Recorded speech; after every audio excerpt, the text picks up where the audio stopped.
Cyber city Gurugram में CM कोटे से दिए गए प्लॉट को फर्जी तरीके से बेचने और उसका पैसा हरियाणा के पूर्व मुख्यमंत्री की बेटी के खाते में पाए जाने का मामला सामने आया है।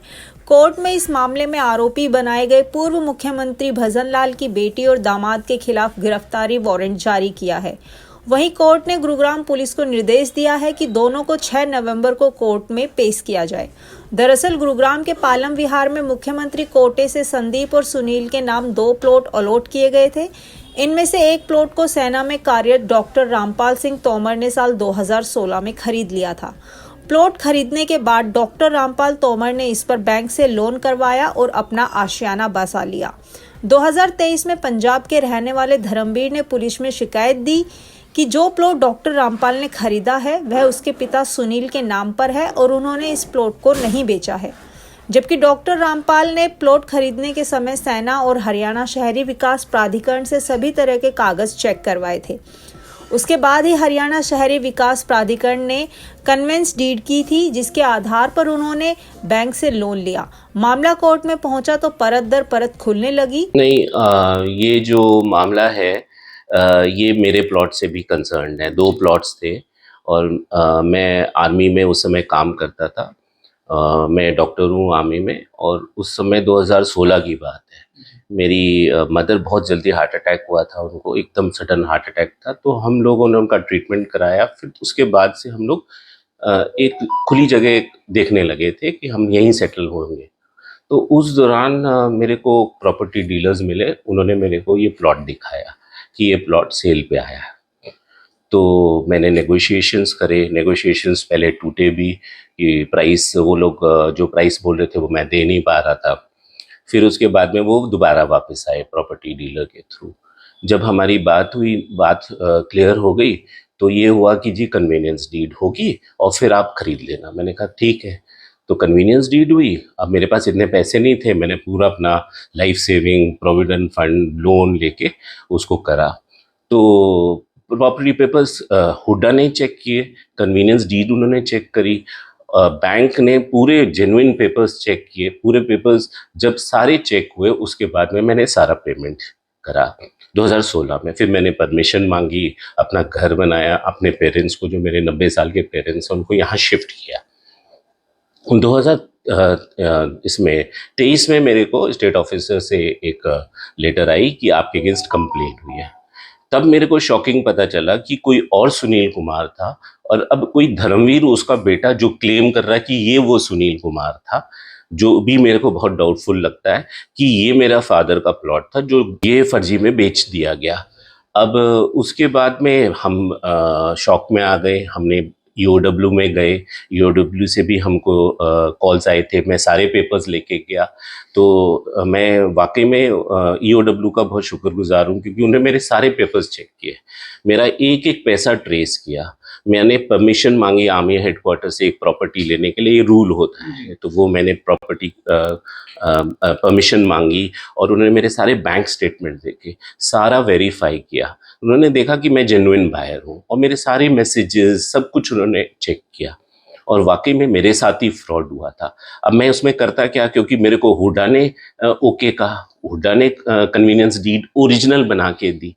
अच्छा, बैंक ने सारे चेक करे तो ईओडब्ल्यू ने उस समय मेरे को बिल्कुल क्लीन चिट दी। उन्होंने कहा कि आप ही के साथ फ्रॉड हुआ है। अभी जो रिसेंट जो ऑर्डर्स आए हैं कि अरेस्ट करने के लिए, तो मैं जुडिशरी का बहुत शुक्रगुजार हूँ कि कम से कम वो राइट ट्रैक पे है और वो हम जैसे जेन्युइन बायर्स को हेल्प कर रही है कि आगे जाके और कोई फ्रॉड में ना फंसे। तो ये चीज़ है। मैंने एक्चुअली मेरे अगेंस्ट शिकायत हुई थी। मैंने कोई शिकायत नहीं करी थी।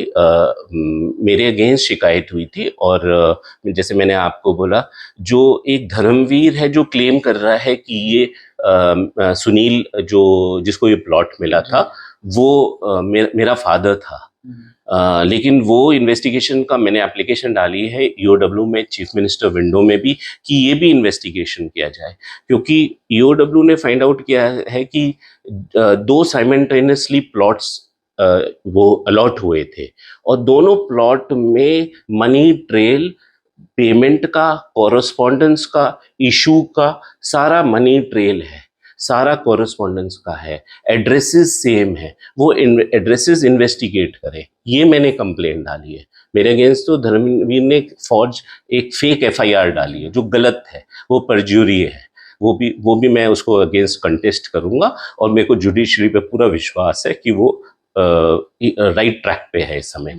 सबड्यूड मैटर है और मैं कंप्लेंट डाल चुका हूँ इसके बारे में कि ओरिजिनल डॉक्यूमेंट्स इन लोगों के पास में कैसे आए।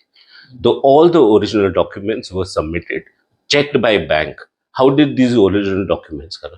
इसके बारे में एक्चुअली ये है कि क्या कहते हैं, मैं ये अपनी रिटन कंप्लेंट में डाल चुका हूँ कि the circumstances how these original documents came into the circulation has to be found out. क्योंकि कोई भी इंसान 20 साल तक उस प्लॉट को, इतने महंगे प्लॉट के डॉक्यूमेंट्स को भूल नहीं सकता। ये तो एक फैक्ट है, कॉमन सेंस है।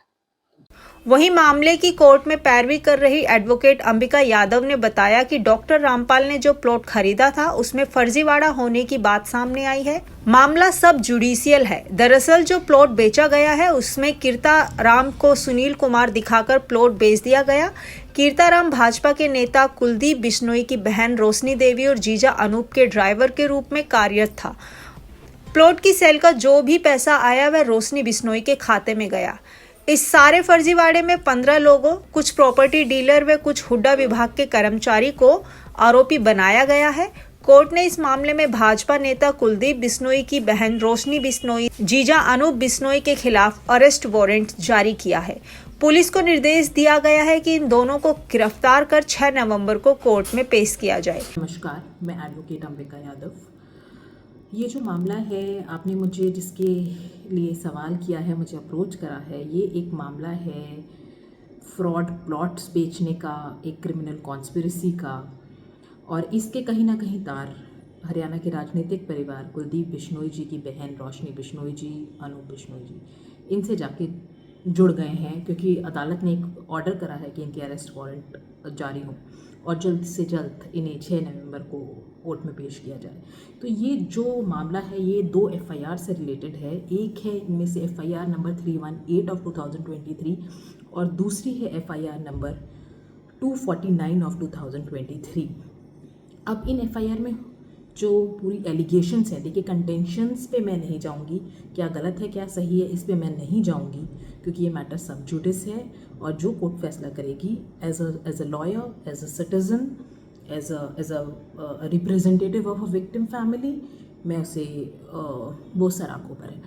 दूसरी चीज़, इस मामले में हुआ क्या है, ये एक प्लॉट था जो डिस्क्रिशनरी कोटा के तहत भजन लाल जी जब सीएम थे तब अलॉट हुए थे पालम विहार में कुछ प्लॉट्स डिस्क्रिशनरी कोटा के तहत। और एक प्लॉट जिसको अलॉट हुआ था, एलिजिबली जिसको अलॉट हुआ था, वो कोई सुनील कुमार थे जो पंजाब के रहने वाले थे। अब उनका जो बेटे हैं वो 2023 में गुड़गांव आते हैं और कहते हैं ये प्लॉट तो मेरे पिताजी के नाम पे अलॉट हुआ था। उन्होंने इस मामले में एक सिविल केस करा दायर, स्पेसिफिक परफॉर्मेंस ऑफ कॉन्ट्रैक्ट का, और दूसरा केस एफआईआर्स करवाई 156(3) के थ्रू कोर्ट एफआईआर्स करवाई इस मैटर में। इसमें पार्टी जो एक्यूज्ड हैं, इसमें टोटल 15 एक्यूज्ड हैं दोनों एफआईआर में, जो कि प्रॉपर्टी डीलर्स हैं, एचएसवीपी के एम्प्लॉयज़ हैं। और जो इसमें सिविल केस में जो पार्टी हैं वो एक रिस्पोंडेंट नंबर 3 और 4 हैं, जो हैं कर्नल तोमर, जो हाउस नंबर 4636 पालम विहार में रहते हैं। इन्होंने एज अ बोनाफाइड परचेजर 2016 में ये प्लॉट खरीदा और इन्होंने ये प्लॉट जो खरीदा है इसके ऊपर लोन भी करवाया है। तो आप जानते होंगे कि जब लोन का प्रोसीजर होता है तो ड्यू डिलिजेंस होती ही होती है, बैंक से अच्छा ड्यू डिलिजेंस शायद ही कोई करता है।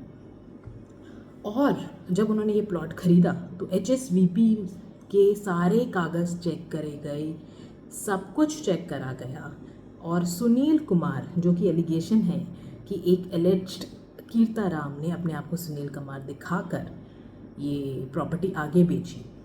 तो ये पूरा मामला है। अब जो पैसा बोनाफाइड परचेजर के अकाउंट से गया सुनील कुमार के अकाउंट में, उसको जब पुलिस ने इन्वेस्टिगेट करा, उसकी जब ट्रेल देखी तो वो पैसा जाके कहाँ मिला, that was a proceed of crime. ये इनको मिला है रोशनी बिश्नोई जी के अकाउंट में। अब देखा जाए तो इसके अंदर जो बात सामने आती है कि ये एक तरह की बेनामी प्रॉपर्टी ही मान लीजिए आप, जो कि अपने किसी सर्विसमैन के, जो इनके गार्ड्स हैं, ड्राइवर हैं, इनके शायद नाम की गई होगी डिस्क्रिशनरी कोटा में, और अगर उनको बेच के जो भी पैसा आया वो भी इन लोगों को मिला। तो ये एक इम्पॉर्टेंट कड़ी है केस के, ये एक्यूज्ड हैं केस के। और अगर जुडिशरी ने ये स्टेप लिया है इन्हें इतने बड़ी राजनीतिक परिवार की सदस्य को सम्मान करने का, तो ये बहुत ही अप्रिशिएबल स्टेप है और ये बहुत ज़रूरी भी है। इससे एक अच्छा मैसेज जाता है कि न्याय सबके लिए बराबर है, कोई बड़ा नहीं है कोर्ट के आगे। तो मैं चाहूँगी, और मैं एक बात और मानती हूँ, इस केस में अल्टीमेट विक्टिम जो है वो बोनाफाइड वो परचेज़र है जिसने अपनी सारी ज़िंदगी की कमाई लगा दी इस प्लॉट को ख़रीदने के अंदर, और उसने सारी ड्यू डिलिजेंस करी, उसने सारी प्रॉपर्टी चेक करी, उसके बाद ही उसने इस प्रॉपर्टी में इन्वेस्ट करा, सारे पेपर्स चेक करे। अब सरकार ही धोखा दे जाए, HSBP ही धोखा दे जाए, या कुछ प्रॉपर्टी डीलर्स धोखा दे जाएं, तो उसमें उस आदमी का क्या कसूर है जिसने अपनी पूरी ज़िंदगी की मेहनत इसके अंदर लगा दी, जो कि एक कर्नल है रिटायर्ड आर्मी के, जिनकी वाइफ भी आर्मी में सर्विस दी है, MBBS डॉक्टर हैं। ये सब कुछ होने के बावजूद हमें न्यायपालिका पे पूरा भरोसा है, और कोर्ट ने जो स्टेप लिया है वो बहुत ही अप्रिशिएबल है। And I hope that victims are served justice, they can enjoy their property as a part of their fundamental right. Thank you. Bhajpa नेता कुलदीप बिश्नोई एवं पूर्व मुख्यमंत्री भजनलाल की बेटी और दामाद के खिलाफ अरेस्ट वारंट जारी होने से राजनीतिक हलकों में भूचाल सा आ गया है। वहीं पीड़ित डॉक्टर रामपाल ने कोर्ट पर विश्वास व्यक्त करते हुए कहा, उन्हें न्याय जरूर मिलेगा, चाहे किसी की कितनी भी राजनीतिक पहुंच ही क्यों न हो। डॉक्टर रामपाल ने कहा कि उन्होंने अपने जीवन भर की कमाई लगा दी थी, उन्हें विश्वास है कि उनके साथ अब गलत नहीं होगा।